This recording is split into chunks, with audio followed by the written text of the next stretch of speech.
সেদিন এক বেটা আমারে দাঁড়ায় আছে একটা বাচ্চা নিয়া, একটা লোক তার বাচ্চাটা এরকম ভর দিয়া দাঁড়ায় আছে। আমি তারে দেখা আমারে দেখা লোকটা কাঁদা দিছে। আমি কাছে গিয়ে বললাম, কি হয়েছে ভাই, আপনি কাঁদলেন কেন? হুজুর আমার এই বাচ্চা গাল লাগে, একটু দোয়া করেন। আমি বললাম, কি হয়েছে বাচ্চা?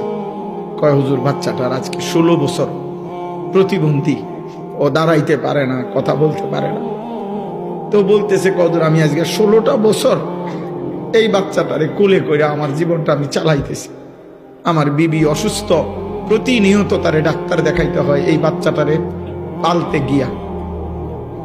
16 বছর পর্যন্ত যে বাচ্চাটা একটা কদম ফেলতে পারে না, দাঁড়াইতে পারে না, সেই মালিক তোমারে প্রতিদিন দাঁড়াইবার ক্ষমতা দিছে। এমন মালিকরে কেমনে সেজদা দিবা?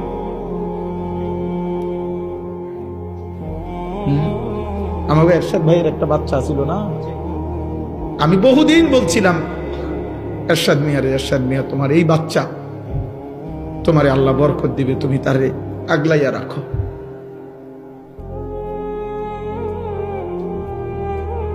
এই জন্য দোস্ত, একবার ইনসাফ থাকলে আল্লাহ তাআলা জমিনে কিছু পঙ্গু, কিছু বিকলাঙ্গ, কিছু প্রতিবন্ধী, কিছু অন্ধ, বুবা, বধির কিছু মানুষকে আল্লাহ তাআলা এরকম আমাদের সামনে সৃষ্টি করেছেন।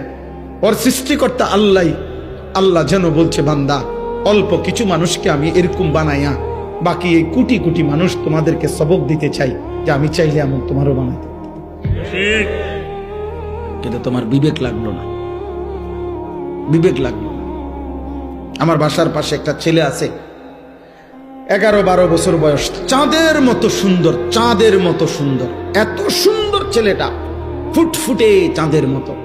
এই ছেলেটা 5 ওয়াক্ত নামাজ পড়ে, মসজিদের জামাতে গিয়ে নামাজ পড়ে, কিন্তু ছেলেটা কথা বলতে পারে না, বোবা। আমি যখনই তারে দেখি, কি যে করে, এমন এমন করে হাত দিয়ে, মানে তার কলজাটা এমন হয় যেন ছিঁড়া যাইতেছে, যে সে আমারে কিছু বলতে চায়, কিন্তু কিছু তো বলতে পারে না। অথচ এমন সুন্দর, বিশ্বাস করে দেখলে আমি যখনই তারে দেখি মাথা হাত বুলায়, কিন্তু ওই এমন এমন করে, কি জানি করে, মানে তার ভিতরটা 16টা বছর 12টা বছর যে বাচ্চা একটা শব্দ বলতে পারে না। এই পরিমাণ বয়সে তুমি আমি কি পরিমাণ কথা বলছো? এমন মালিক কেমনে সেজদা দিবে? বলো না আব্বা।